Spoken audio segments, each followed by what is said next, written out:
Hello, everybody. Welcome to my kitchen table. Watching my dining room table, but it's right next to my kitchen, so I guess it's one and the same.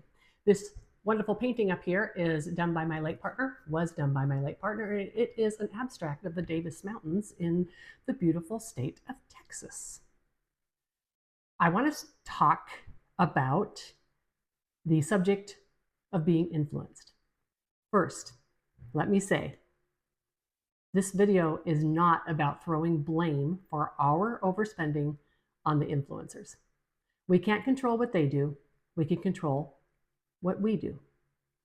In addition, I don't blame influencers for influencing. They are just marketing their products. Whether it be a big corporation or a small business, an Etsy owner, or maybe someone who creates content on YouTube and has sponsorships to try to help them continue to bring that to you for free. However it is that you're being influenced, I welcome those people into my life because I value what they are providing me. They're providing me entertainment, or in the case of YouTube, they're providing me instruction. I learn so much about everything on YouTube. So this video is not going to be about throwing shame on creators. It's going to be about how we can be mindful and intentional with our spending so that we don't destroy our budgets giving into FOMO, because FOMO is real. I have my notes on an iPad over here, so if you see me looking down, that is what it is. I'm not, looking away from y'all. One thing that I can tell you about life, and let me just reiterate that everything on this channel is either my experience or my story or general knowledge that I have from reading things or watching other content. If I have a specific number or stat that I'm bringing to you from a specific study, etc., I will link that down in the comments. I try to do as many things in my life as possible with intention, whether that be my spending, my eating, my getting together for social time, making sure I exercise, the type of exercise I do. Pretty much, in my experience, anything I do with intention enhances my life. Being intentional with my spending allows me to have money for the things that I have decided are truly important. For those of you who followed me for a while, I'm the only budgeting content in this channel. I set up a budget at the beginning of every year, and I outline the things that I want to accomplish that year that are important to me, and then I budget to make that happen. For 2025, this year, I took a lifelong bucket trip to Italy, and I started saving for that a year ago, or a year before the trip happened, actually, because I knew that was important to me. So I made room within my budget to save for it. I do not want my budget to be destroyed because I give into FOMO. FOMO is real. It happens. It is not something that influencers do on purpose. It is just the way things are today.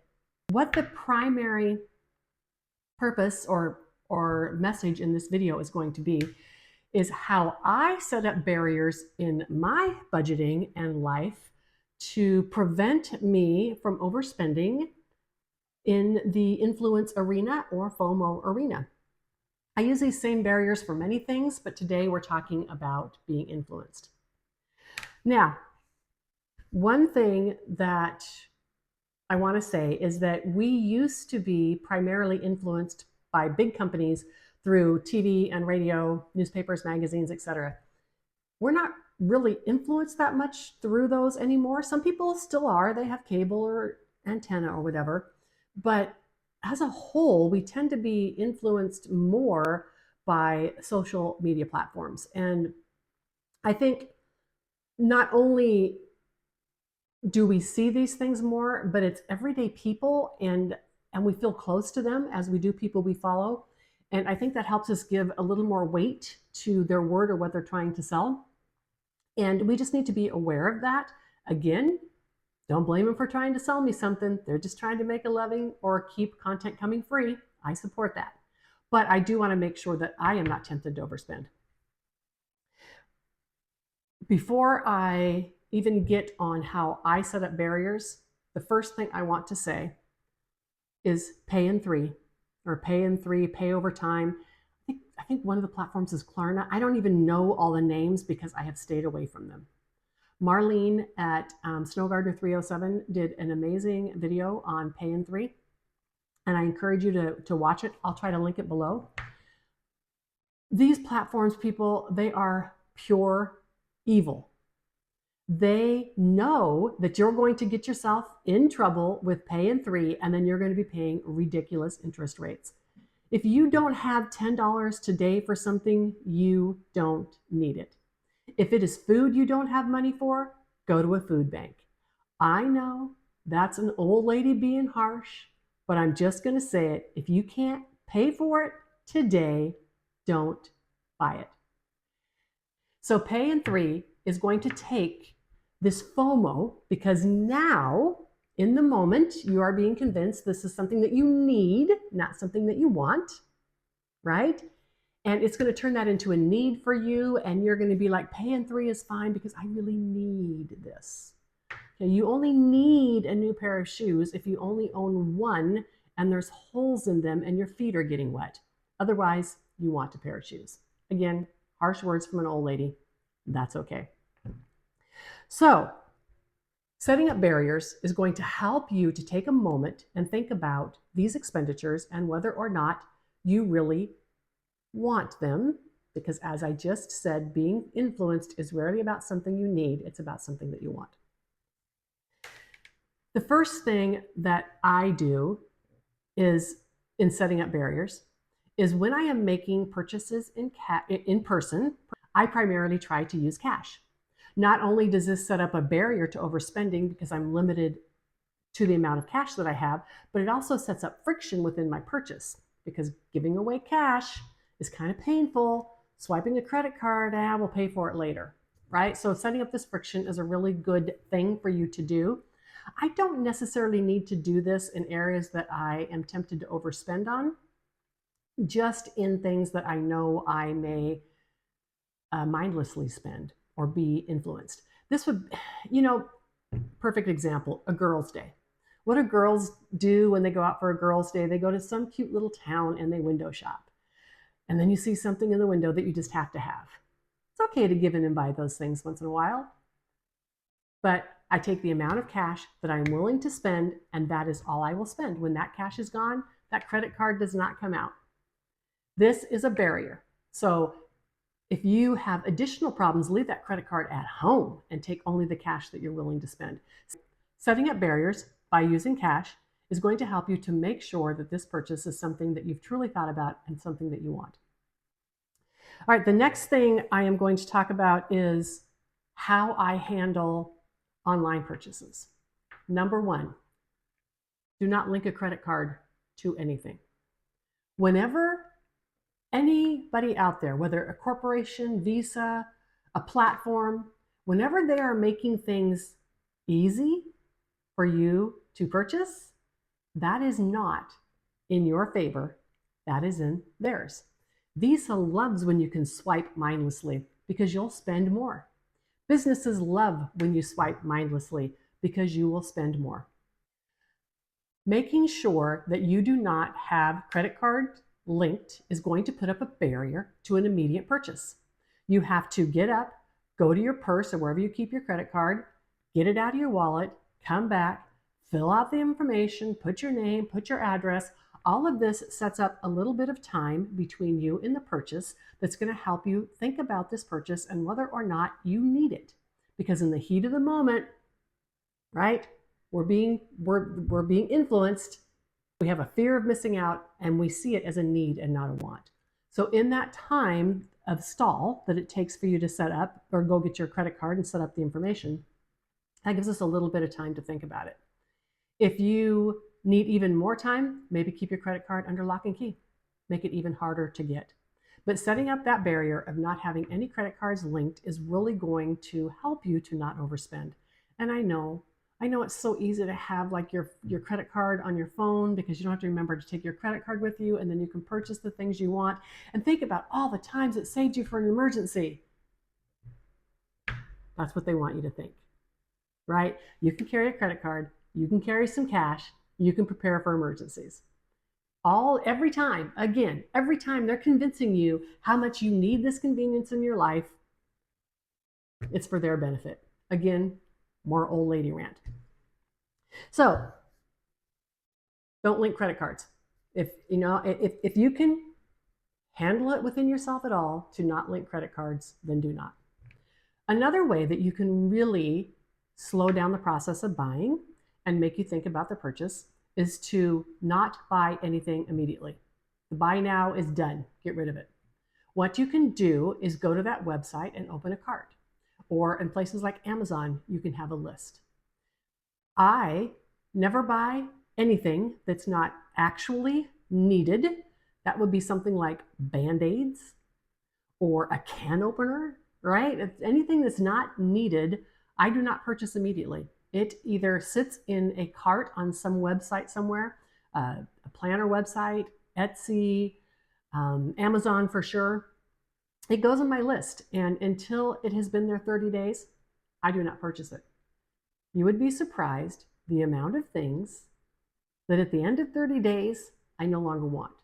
And how at the end of that 30 days, when I am not in this hyped up, rushed feeling that I have to have it because it's about to run out, when that 30 days later, I'm asking myself, do I really need this? Does this support my financial plan for this year?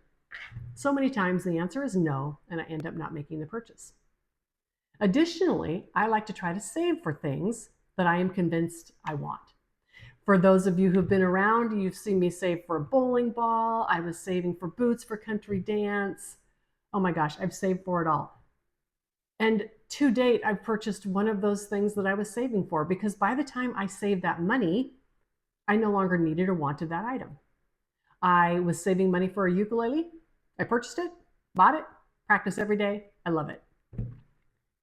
So it's not about never letting myself spend. It's about making sure that I truly need these things. If I would have bought the bowling ball and the cowboy boots, etc., they'd be sitting in my closet right now because things have changed in my life and I am not able to do those activities.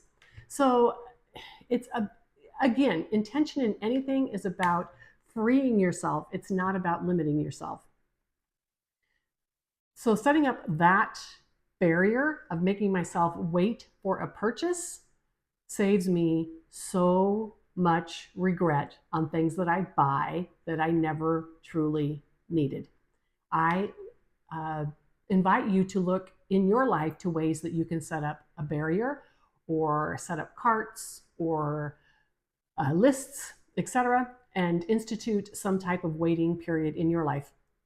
You may not need 30 days. That's what I do. I just want you to think about the subject and see how you can handle putting up some barriers. The next subject I want to talk to you about, it's not actually a barrier, but it's going to help you, and that is to give yourself a small budget for being influenced, for the FOMO times, because we know we're going to have them. And if we are constantly what feels like denying ourselves, we're not going to stick to our budget. We're going to give up one day and just go on a huge spending spree. This happens so much. I see it so much within the budget community and the planner community and everything. I hear, whether it be van life or planner or budgeting, constantly I hear people talk about how they can't spend any money on planner supplies for the rest of the year, or they can't buy one more gadget for their van, or no more budget savings challenges or binders, etc., because I've spent too much. By setting up a small budget and allowing you to spend, you're not going to be in that situation. You're going to be able to purchase small amounts of things all the time instead of overspending and then not being able to purchase anything. Doing this, having this small budget, allows you to splurge sometimes, but it also makes you think about whether you think that project or product is worth it. So let's say, for instance, your budget is $20. I give myself $20 a month for impulse spending. I don't do anything or follow anybody that sells super expensive things. So, sticker book's about the most expensive thing I buy. And by having that limited budget, when I want to impulse buy, it's going to help me, like, okay, is it worth all of my monthly's allotment for that one sticker book? Do I want to wait a little bit, or would I rather buy a few smaller things? Well, if in the moment the answer is I want that sticker book, then I purchase that sticker book. And if that's my entire budget, I only have to wait till the end of the month until I have more. So it really does help me to feel that I get to enjoy some of the amazing things out there and that I'm not denying myself. Another thing that this allows me to do is be able to constantly support creators instead of supporting some creators a lot. And then later, when new people come to the scene and they're offering new products, I don't have any money to support them because I've spent it all. So setting up that budget is going to help me to be able to support creators that I love and the content that they create. And I like to be able to do that all the time. And I always have a little bit of money for the new fun things that are coming out. This is a good example of how budgeting works and how it doesn't always have to be about scarcity and restriction. I'm allowing myself to have some fun, just not all the fun. Much like I allow myself to have some ice cream, but not all the ice cream. I hope that this video is going to help you today to think about some things that you may be able to implement into your life to help you put up barriers between you and impulse buying, between you and influencers, and between you and FOMO. If you have any things that you do, I would love to have you put them in the comments below. I would be very excited to hear from you on that. If it's something amazing, I'll talk about it in one of my future videos. There are so many good ideas out there. They do not all exist within my head. Thank you so much for stopping by today. If you like this content, please subscribe. I know that I do a lot of budget content because this channel was primarily a budget channel about how to retire early on less than $500,000 and live a full, active life. A lot of my content is going to be about budgeting, but these are all things that are very useful to you in retirement. And so if you like this content, please subscribe. If all you want to do is watch these face-to-face talks, I get it. Don't click on the budgeting videos. If all you want to do is watch the budgeting videos, then don't click on these. I understand, right? Everybody doesn't want to watch everything I create. Thank you so much for being here today. And until the next one, bye.